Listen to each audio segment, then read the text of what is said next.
now. We're going to repeat a lot of the cycles, so it's an area where we're really working. One other area is that we recognize how critical it is for women who have been enduring circumstances of violence in all its forms to have immediate support. And from a policing point of view, we're committed to giving that early and often in a different way than we've been able to before. And again, that relies on partners, but we're starting to expand that so that when women are in a situation such that they find themselves in need of that support, they're getting it early and often, and we're helping to make sure that that's occurring, including from the police. So those are my thoughts I just want to share from the Abbotsford Police Department. Again, I want to say congratulations to everybody involved in organizing today. Keep the message strong and alive, and keep the actions going. Thank you very much.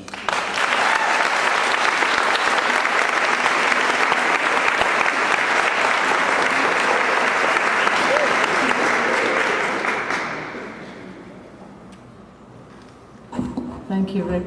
And like Rick said, it does take a community to initiate any types of programming, and I'm glad to see all the partnerships that the police department is reaching out towards.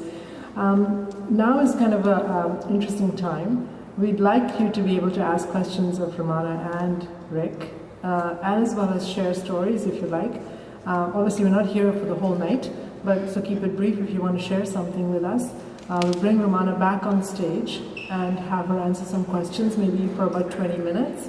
If you don't mind telling us who you are, it's fine. If you don't want to identify who you are, that's fine as well. But keeping it in context on today's discussion, any inspiration that you might want to share, we'd love to hear from you as well. So just stand where you are and we'll mediate the dialogue, all right? So I know the first brave person that stands up and asks a question gets a chocolate bar. I know there's no shortage of brave people in this audience, for sure. Yes, please go ahead. I'm calling for Christine Mann, and here with my associate. I've got a very special friend that has been denied a lawyer. She just left a 32-year, very abusive relationship. She left with nothing. She was 84 pounds when she got to Christine Mann, and they've been helping her. But her husband has all the assets. She's been denied a lawyer. I was wondering if we could get a card and maybe UBC law students could perhaps help her. And she's filed for the divorce papers, and now he's refusing to show his income. And he's got a lot of hire people on his side. Maybe some students would be interested in helping her and some other people to gain some experience. So the question is, should they have a client who has been denied access to legal service? So yes. She's wondering if UBC or other institutions have a free legal service that could be available to this woman, or law students. Or law students. We do have like LSLAP, like Law Students Legal Advice Program at UBC, and it's most of my peers, well, I don't have time don't have time to join that, but most of my peers, they have joined there, and then they have amazing stories. They're encountering amazing people as well. So I think LSLAP will be one of our options, and she can really contact and they have different outlets in different parts in Vancouver. But the best way to communicate with LSLAP, it is called LSLAP, and it's Law Students Legal Advice Program. And it's our official channel, where you can get direct legal advice from students. And of course, they work under a certified lawyer, so it's the best way to get legal advice on that respect. Thank you very much. It's been very helpful, and I enjoyed your journey. Thank you. Doris. Dorothy in the back, and then go ahead, I Dorothy. just wanted to also add that we have a free legal booth at Women's Resource Society of the Fraser Valley, both in Abbotsford and Mission, on a monthly basis, and we thank our legal partners who volunteer their time. And please, if anybody wants to volunteer, to add those and lawyers. Thank you. Go ahead. My name's Rocky. I'm president of New Beginnings Therapy. I'm an expert on quantum physics and the science of emotional energy. And I want to offer a gift to the police officer at Romana. I want to offer you my knowledge and how your speech tied in directly into exactly how to express emotional energy shifts and change on this planet, which make a huge impact. So I want to share that gift with you, and I'll talk to you later. Great, thank you so much.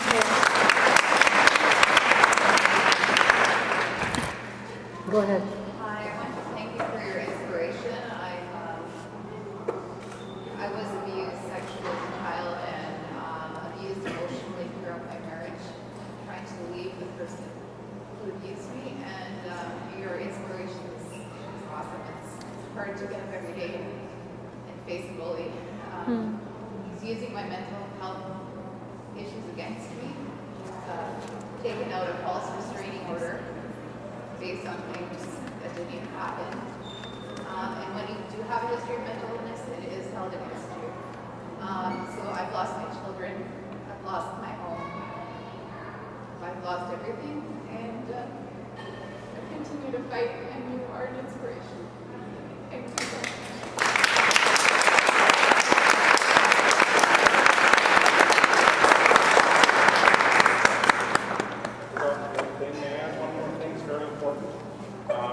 In Richmond, there's a place called the Revitalize Health Center, and the gentleman there and I met this week, and he is creating a non-profit foundation, which he has the ability to attract millions of dollars resources to help women in particular who are financially destitute receive alternative healing resources to help them deal with exactly the kinds of things this gentleman was talking about. So that's being created right now. Thank you for sharing. Yes, Viv. I wanted to ask the question of how can we make it safer for abused women to come forward to report? How do we do that?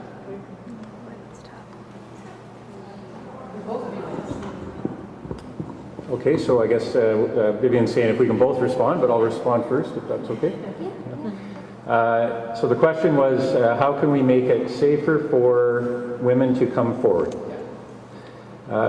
When I made mention of the sort of this support aspect that we're working hard to figure out how to do much better, the research and all that we're learning is that is a huge piece of the puzzle, and probably in many ways the most important piece. And so the idea that from the very early stages, a woman in that situation has some way of knowing that when they choose to come forward, that is going to happen is where we're trying to get to.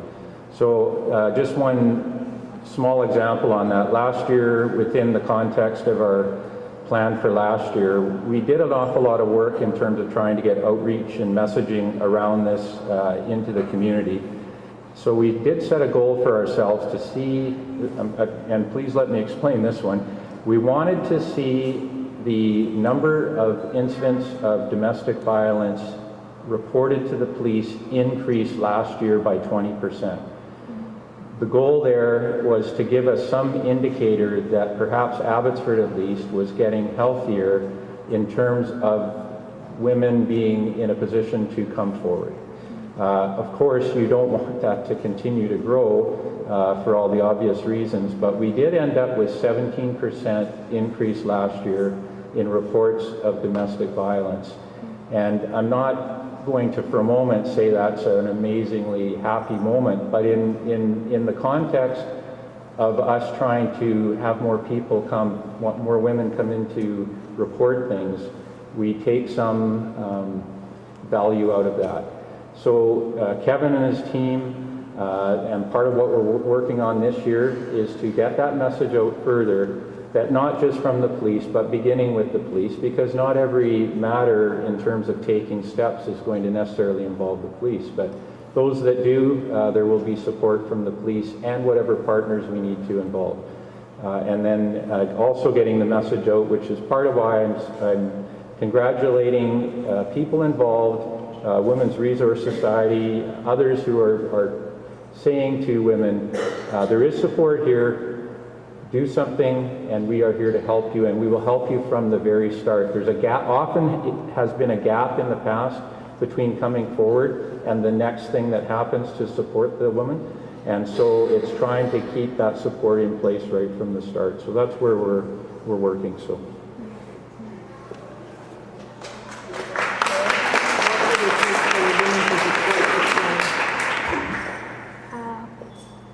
Rick, as I told you, like, I guess you and your team is giving me hope.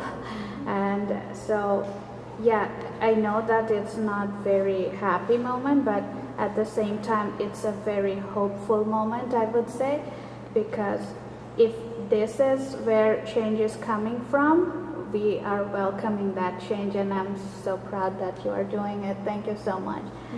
And like how we can, so that is one of the reasons why I decided not to wait till I receive my law degree, that because I felt that having, as I said earlier, like having encountered personal, like domestic violence personally, and then having a first-hand experience with violence, I felt that I was someone who every woman could trust and share their story and share it without any hesitation, and they would think that I will be able to understand their pain. So that is one of the reasons, like we need to create that trust that if they share their story, then they won't be in trouble. Trouble will be like, challenges will be there, like when I decided to let everything out and shared my story, my domestic violence story, years of violence stories with the press. That's when my ex-husband and his family, and they're still doing it, like they're saying that she can see, she's pretending, she got married to her boyfriend, and then she's having a blast in Canada, so, and then she's just pretending and just telling making up all these stories, and it's still going on. But you know, you can't bite the dog who's barking at you, so just to remember that. And then, yeah, these challenges will be there, but we are strong enough to face those challenges. Don't ever think we are weak. We are not. And then don't let anyone else decide how you are going to live your life. So there is always an alternative. When we are in a very oppressed relationship, that lowers our self-esteem, and that happened to me as well. And we don't see any alternative ways of living. And don't let that happen. There is always an alternative way. And I realized it after I lost sight. I don't want any other women to go through similar experience that I went through. It is hard. It is hard not being able to see your daughter when she is growing up. So you have to be, we are strong. And if we can digest that, we can digest any challenges. And now challenges can be a hurdle. So be strong. We have to be it needs to be vice versa, like at the same time, like the society needs to build that trust, and at the same time women needs to be strong because we are strong to share their stories. Thank you.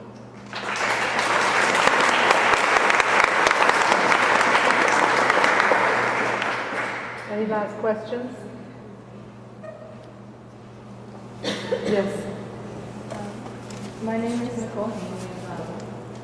I want to say that I really appreciate your experience as a First Nations young woman. It's very rare to see a First Nations woman who has not been used. Even though I don't know First Nations, I know that. And none of which I have escaped, such as sexual and physical violence. And I believe that though I've been through these experiences, the only way to improve the violence towards women and the situation is through compassion, love, and understanding, as well as education. I feel that this is the only way that we can get through, and it's the only way you can actually get through any type of social change, is through compassion. It is where you can make the most difference.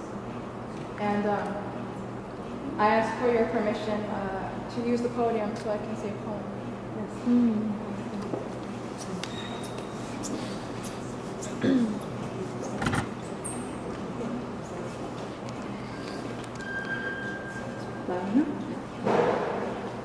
Pretty woman, wonder where my secret lies. I am not cute or built to suit a fashion model size. But when I start to tell them, they think I am telling lies. I say, it's in the reach of my arms. It's in the span of my hips. It's in the stride of my step. I am a phenomenal woman. I walk into a room as cool as you please, and to many the fellows stand or fall to their knees. Then they swarm around me, a hive of honeybees. I say, it's in the fire of my eyes. It's in the flash of my teeth. It's in the swing of my waist and the joy in my feet. I am a woman, phenomenally a woman. Men themselves have wondered what they see in me. They try so much, but they can't reach my inner mystery. When I try to show them, they say they still can't see. I say it's in the arch of my back. It's the sun in my smile. It's the ride of my breast and the grace of my smile. I am a woman, phenomenally a woman. That's me. Now you understand why my head is not bowed. I don't shout, I don't jump about, or have to talk real loud. When you see me passing, it ought to make you proud. I say it's in the click of my heels, the bend in my hair, the palm of my